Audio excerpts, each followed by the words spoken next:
All right, hi guys, Danny Boy here from Manila's Wave 89.1, and I have with me one of the members of the very eclectic, genre blending, and overall awesome group. We have Grace from Clean Bandit. Welcome. Hey, thank you. Yes, thank you. Thank you for your time. How are you holding up right now? I'm sure everyone's asking you that, but how are you doing? Yeah, pretty well actually. It's been a kind of roller coaster time for the emotions, but it's so good to have new music and something to focus on. Yes, exactly. That's why we're here. And you're here, of course, to spread the word on your new album and the new track, TikTok with Mabel and 24K Golden. But allow me to sort of like backtrack, give your fans out here some more info on you guys, if that's possible. If you remember, of course you remember, but in 2015, you guys came here to Manila for a show. Yeah. What do you remember? What do you remember about the Philippines, and how was your interaction with your fans here like? Well, it was actually my birthday that day, and I remember everything about it so clearly because we flew from Indonesia and arrived just before the show, but there was like a birthday cake for me when I arrived, and it was so special.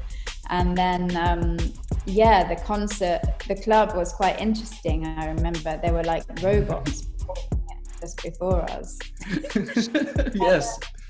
Yeah, but it was just crazy thinking back to be able to be somewhere like the Philippines where when I was younger, I never dreamed that I would go there. So it was so special.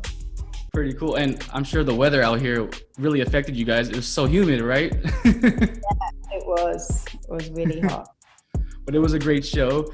And, did you try any food while you were here? Did you have any time at all for anything other than the concert when you were in Manila? No, actually, we left the next morning. So I see. I must have eaten something, but I can't remember the food, actually. Mm-hmm. Well, the next time you're here, hopefully we can like prepare something for you guys. A nice meal, a proper Filipino meal. That'd be awesome. All right. Well, during that tour, of course, Rather Be was such a massive song. It was literally everywhere, and you won a Grammy for it. And that song is special to me personally because it was like my song for my daughter. She was around 7 at that time. And and as artists, how does it feel knowing like your music affects so many people in such a positive way? Like it really gets them through times, whether it's tough times or just happy times. You know, how does it feel like knowing that your music is a positive force out there? That's really such a good feeling. It really kind of keeps me going, and it's easy to forget when you're kind of making the music because you can become so obsessed with tiny details and stuff and forget what you're actually doing. And then when people tell me that it's been an important part of their life for whatever reason, it's really such a special thing. And I think especially now, music is such an amazing way to be able to connect to people that we can't physically connect with. So it's really beautiful. Definitely. And like a year later, Rockabye is released with Anne-Marie and Sean Paul, another massive hit. And just curious, how do you guys go about seeking out the right vocalists or collaborators for your songs? Do you guys produce it first and like you figure out like, oh, this guy or this lady sounds good on this particular track? How does it work out? Yeah, normally it's like that. Like we kind of produce it first and then send it to people that we're listening to at the moment. Or or like in the case of Sean Paul, we loved him like as we were teenagers. And yes, that's your rock. Yes. Yeah. So it was like a dream come true to be able to collaborate with him. But then sometimes we write the songs together with the singers, and then it's a lot easier because it just flows. Right. It's more organic. Like TikTok, we wrote with Mabel. She's awesome too. That's a great song. Yes, great. and I want to get into that song and video in just a bit, but like for those that already know your story, they know how your band formed. We can see that each of you sort of had your own thing going on with music and your own styles and fortes. So it makes sense how overall your sound is like different and refreshing. But is there anything that you haven't done yet in terms of like your production style that you might want to be or might be open to in the future in terms of just production, or maybe adding something that no one thought that Clean Bandit would do? Anything in mind or not yet? Not yet. I mean, Jack plays the saxophone, which we haven't actually made much use of in Oh. He plays the tenor saxophone and baritone saxophone, and yeah, like somehow we've only really had like the string instruments and then electronic. But in terms of other acoustic instruments, it would be great to try something with the saxophone. That would be awesome, actually. I think so. Well, since then, you've had several more hits. And going back to my question at the start about how you're holding up, you guys been doing these live stream house parties, which are really cool. And were these sort of replacement shows for your fans who couldn't catch you this year on tour? And another part to that, I loved like the whole laptop Zoom thing. So like, how did it all come together? Like, was it just a random thought one day, hey, let's do this since we can't tour? Yeah, basically. But also they were kind of like house parties.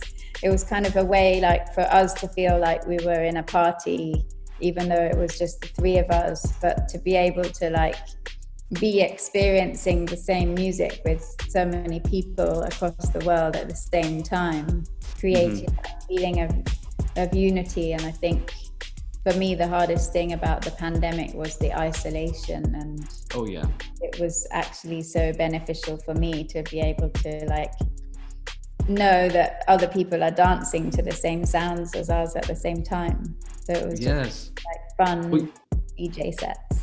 You had me dancing, and I brought that up because since those gained a lot of credit, you teamed up with Global Citizen to host a 12-hour long house party against hunger. Yeah. And it was on the 8th of August, I think, and it raised money for charity to help fight poverty. So what were the challenges, though, putting this together? Because something like this is massive. In 12 hours, that's a long time.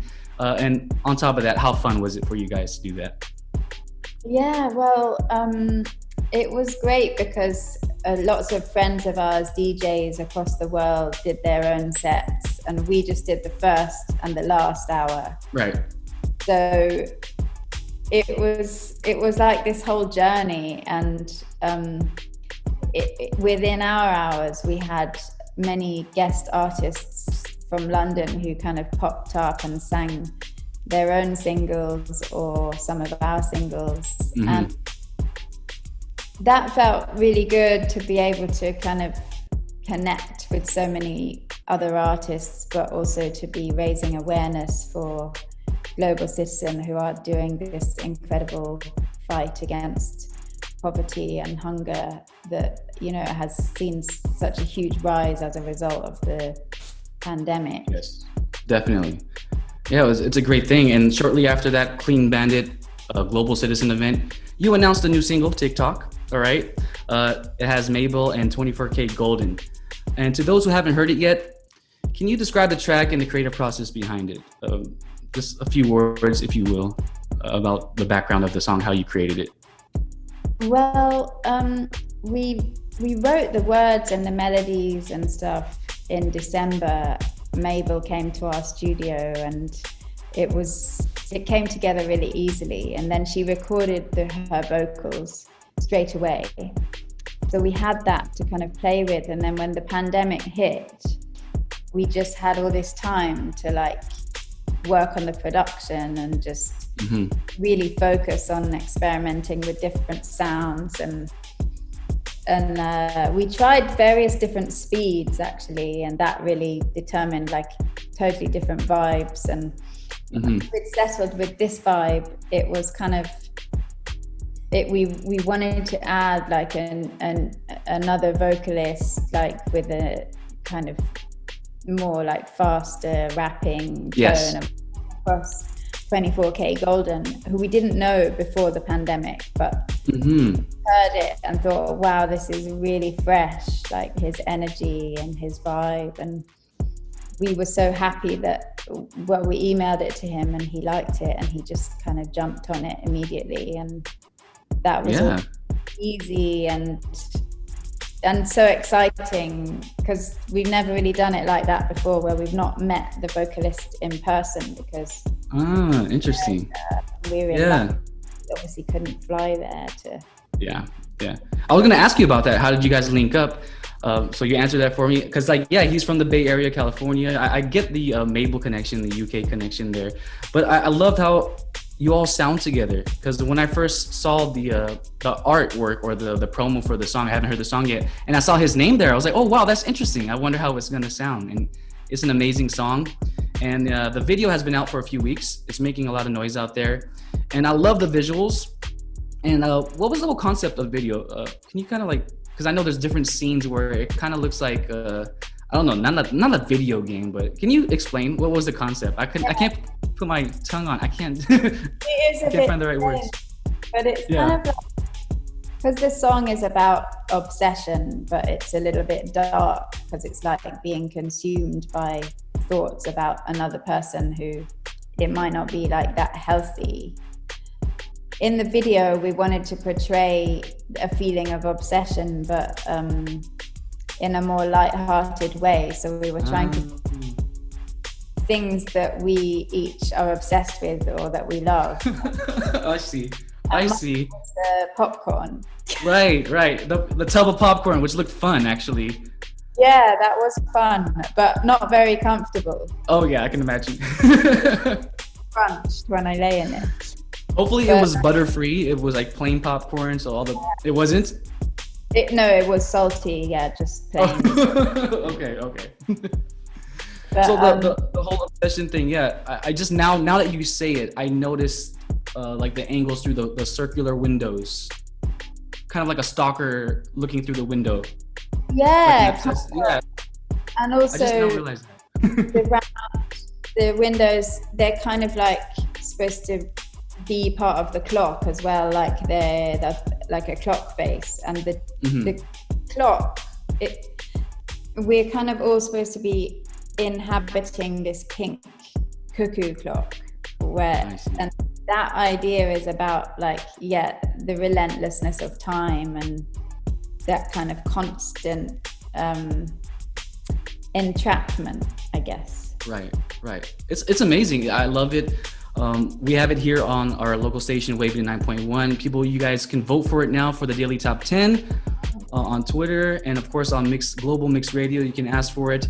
And there's also an acoustic version. You were talking about different speeds, so then you did release another video, which is like a broken down version, right? Yeah, I love that version.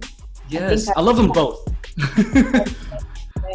Right. I mean, one makes you want to dance, and one makes you just chill and just really listen closely. But the album is called What Is Love. What's next for you guys? And before you go, because I know you have to go pretty soon, can you give us a message for your fans out here in the Philippines? Yeah, we just would love to say that we love all of our fans in the Philippines, because it's just so special for us that our music is being listened to so far away. And we really hope to return one day, because the concert that we did there was so special for us too. And we hope that you like our new music. Definitely. And then when you do come back, you have to stay a little bit longer, because we have to prepare you some food and take you to the beaches or something, just any activity, because you guys just came and went real quick in 2015. But everyone watching, we have here Grace from Clean Bandit. Thank you so much for your time. And like I said, everyone listening and watching, stream TikTok and support Clean Bandit and vote for it for the countdown. All right. Until next time, Danny Boy signing out. Thank you, Grace. Thank you. This was great. God bless. Thank you.